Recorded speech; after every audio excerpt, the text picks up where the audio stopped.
Hello beautiful people, welcome back to Ziki's World. Like, you guys, whenever I pick up my camera to talk, I feel so excited because I know that one or two person is going to benefit from my content. Like, it feels so good to sit down here, get dressed and talk to you. How are you all doing, you guys? We made it to September. Did I say September? Oh my goodness, wake up, we are no longer in September. We made it to October, you guys. I'm super glad to be here with you. How are you all doing? Thank you guys so much for stopping by again in today's video. You guys, let me break it down for you. Okay, if you're stopping by for the first time seeing this face, my name is Ngozi. I'm a Nigerian YouTuber based in California with my family. I do a lot of things. I do cooking, I do family and lifestyle, and I also share my daughter's condition on this my channel as an inspiration and motivation to anyone out there going through one problem or condition medically and all that. I hope my story will be a source of inspiration to you as you watch this video. So you guys, before I go on, I wanted to share about, like I told you guys from my previous video, I talked about awareness, and this month is another month to create awareness, which is what October is, a month of awareness of a lot of things. Like, you guys, I got to realize that October is a month to create awareness about, will I call it stillbirth or miscarriages. Like, I watched Adelo KK's channel where she talked about her story of miscarriage. You guys, I watched that video today and I decided, or I feel like reacting on that video because I have the same experience, like exactly what she talked about. I have the same experience. So you guys, I feel like sharing that, my own experience, let it be a source of encouragement, motivation, inspiration, whatever you want to call it, to another person that is watching this video. So you guys, thank you so much. Stay with me. If you want to hear my own story, you guys, let me tell you something.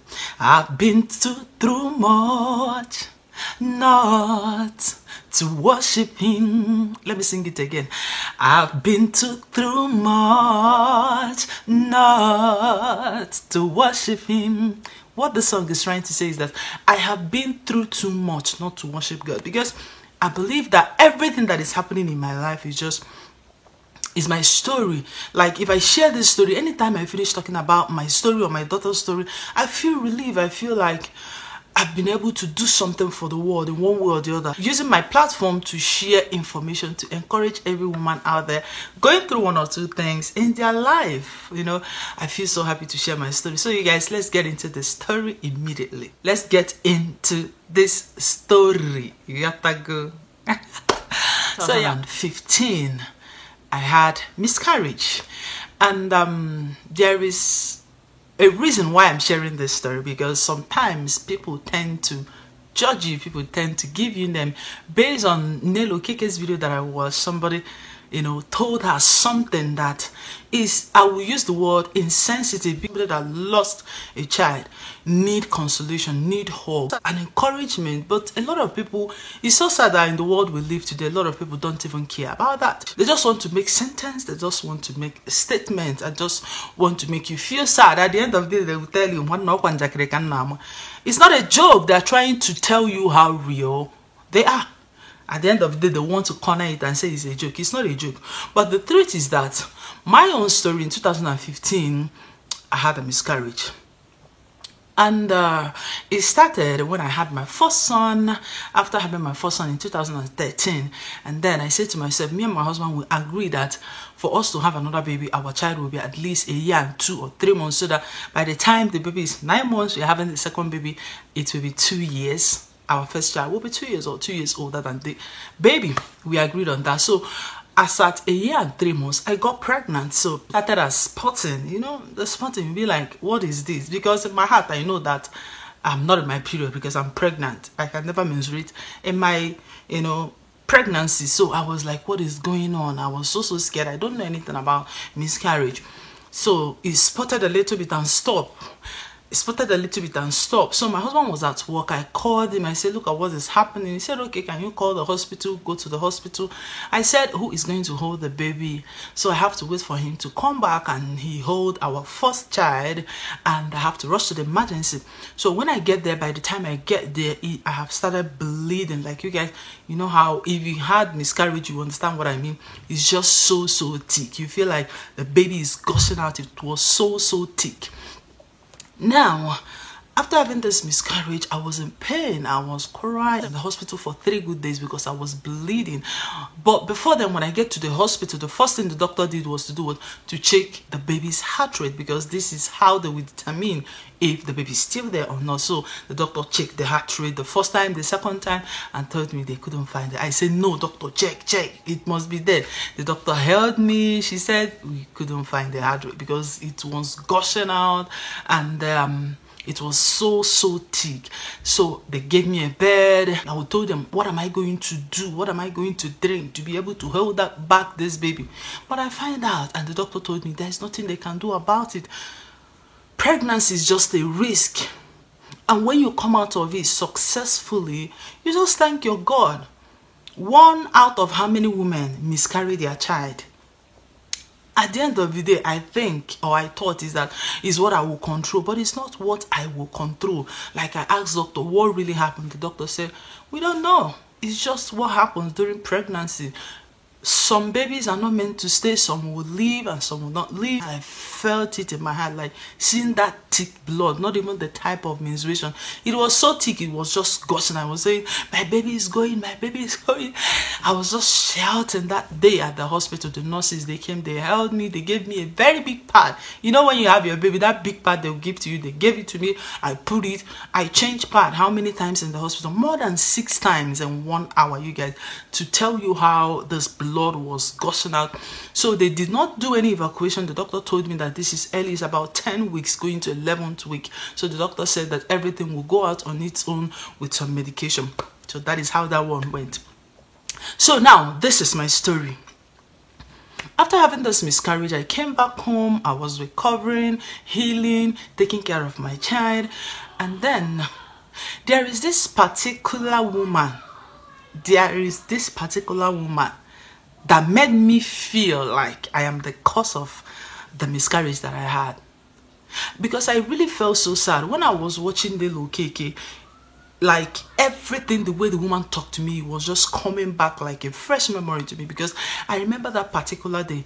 Let me tell you a little bit about myself before I will go into what this woman told me. Now, look at me very, very well. Growing up, you don't apply makeup. Never. You don't put on attachment. Never. You don't put on earring. Never. You don't put on this. Never. I was born in a Bible-believing church. I was born in a Pentecostal home. I was born and brought up in Assemblies of God. Go and ask Ozitochi how we Assemblies of God people dress. That was in those days, not today, because today, things is not like that again. But in the early 90s, in those days, our parents, they don't joke with you not dressing the way. The world has not been exposed like the way it is now. So growing up, I don't wear necklace. I don't wear, even my ear is not open, no attachment, no makeup, none of those things. What will focus or what will believe then is just go to Bible study, go to children's choir, when I come to the age of teen, I go to teens choir, teens Bible study. When I come to the age of youth, I go to youth choir, youth Bible study. My life was revolved around church. We do morning devotion, we do night devotion, we do night vigil. You dare not miss it. You dare not. My father is singing and they're praying, and you are doing like this. You will receive the hottest slap of your life. Long story cut short, this is how I grew up. Now, even when my husband was coming to marry me, he didn't see me for once with makeup. It's when I entered my first year, the first day I applied makeup, that was in university. I didn't do it at home because I knew my parents would kill me because they don't want to see that. And for me, I respected the fact that they do not want that. Desire to be the best child or a good child to my parents. It doesn't mean that I don't like those things. I love putting on makeup. I love wearing earrings. I love, making myself look good. I love doing all those things. But my parents don't want it. And I respected that constitution in our house so that my parents can be able to pay my school fees, because if I disobey, who is going to pay my school fees? So it was a struggle, and I lived by that until I got married. Now, one thing, when my husband got married to me, we did our traditional marriage. If you're born in Pentecostal home, you know that after traditional marriage, you're not living with your husband. You will still stay with your husband, your parents, until white wedding. before your husband will take you. That is how it's been done in Pentecostal home. So you guys, at the end of the day, we did our church wedding. After our church wedding, 1 week after our church wedding, me and my husband, we traveled to Lagos for our interview. So immediately after the interview, they gave us our visa. We came back to the east where my parents live, my brothers, my sisters. I just want to spend time with them because I'm traveling. So after staying with them I think I stayed with them for 1 month. I think about 2 weeks, between 3 weeks to 1 month. I stayed with them, just have more time with them before I leave Nigeria. So after staying with them, we have to travel back to Lagos and leave for United States of America. Now, another thing. When I was coming here from Nigeria to America, I find out that I was pregnant. So with the changing of weather, with the changing of pregnancy, hormone, all those things that surround pregnancy, weather, in fact, I started losing my hair. I don't know whether it's American water, the tap, or the relaxer that I apply in my hair that make me to lose all my hair. In fact, I had to cut my hair. That one is story for another day. I'm trying to bring you guys closer to why that woman made such comments. So this is who I am. When I was growing, there is no room for makeup. There is no room for boyfriend and girl. In fact, there's no room for ihendoa.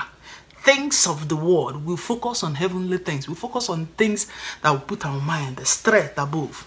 This is how my life is, and this is how my life, things that surrounded my life. I'm not saying that I regretted it, but I'm saying that it gave me a foundation. I'm so blessed to have my parents and all that. When I got married, I told my husband, I love all those things. Say you can put it on if you want to.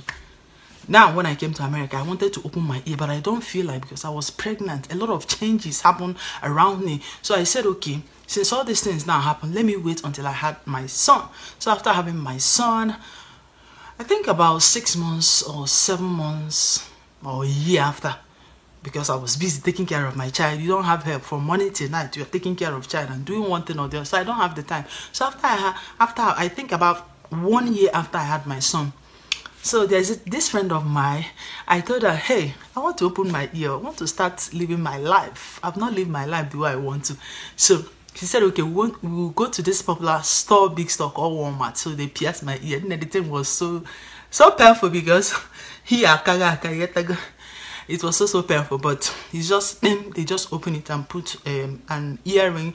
That earring stayed for about I think 6 weeks before I took it out. Now, when I came to America, I was not wearing trousers.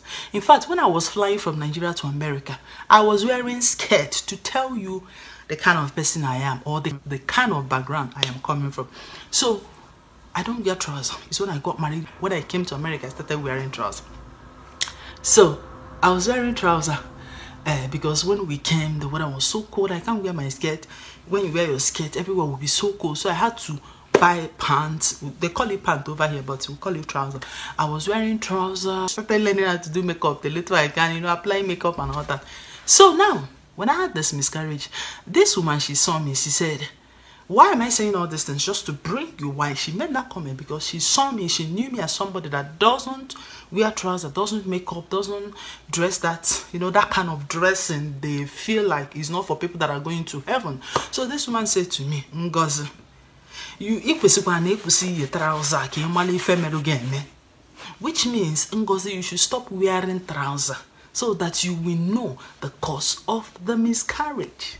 So in other words, this woman is trying to tell me that it is trouser that causes the miscarriage. So when I wore the trouser now caused me to have miscarriage.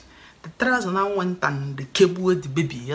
And the truth is that when she told me that thing, it's just a year I came to America, I was trying to make friends. I was trying to understand people around me. I was trying to be nice to people, be nice to people. Not everybody have their bad side. This is human being for you. But the point is that you don't want people to see that bad side of you. You want to show yourself the good side, because our good side supersedes our bad side. Like, the truth is that if it is now that woman tell me that, she will not find it funny. She will not find it funny. That is the truth. But why am I making this video? I'm making this video to pass information to a lot of people out there that want to be judgmental in every decision that an adult decided to make for their own life. When you choose to make up, it is your business. It is not their business. When I choose to wear trousers, it is what I want. it's trouser. I didn't went to club. I didn't went to any other thing. It's just trouser, just dressing. And now it's now been attributed that dressing is the cause of the miscarriage. It's really, really sad that people don't want you to live your life. People want to police your life. People want to preside over the life that you choose for yourself. Like, I felt so sad. I don't want to say a word before the woman has seen Ngozi, before the woman will now say that I've insulted her, because if I would have make a statement, she will see it as an insult, you know. But I'm just trying to understand people around me or things around me, and she made that comment. I felt really, really sad. I came back, I was telling my husband said, you know what, just ignore her, just leave her, because she's an older woman, not a young woman.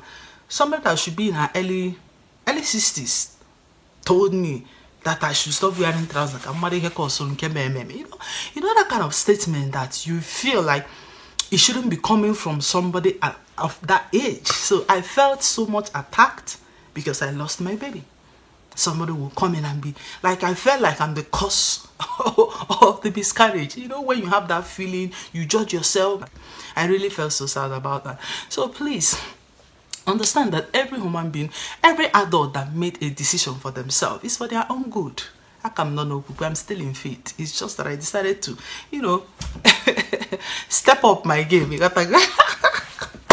So you guys, this is my story, and I want to reach out to every woman there that has miscarriage. I want to encourage you. It's not an easy journey like it was for me in those days. It's not an easy journey like losing your baby. Like, I really, really felt it. It was heartbreaking and depressing at some level, because you feel like there's something you can do to hold that blood from going, but you can't hold it. So you guys, this is my own story. I hope that this story has, you know, encouraged you in your journey, even though it might not be miscarriage, but everything that you face in life is for a purpose. So I want to encourage you that is watching this video, hold on, you know, stay encouraged in your journey in this life. This is life. Anything can happen to anybody. So you guys, thank you so much for watching this video. If you like this video, give me a thumbs up. Okay, let me know your thoughts in the comment section. Have you ever had miscarriage? How do you feel about it? Did anybody attack you at some point, making you feel that it's your fault, like you are the cause of the miscarriage? Let me know your thoughts in the comment section. So thank you guys so much, and I'll see you guys in my next video. In fact, I'm going to do the second video because I have a lot of awareness to create.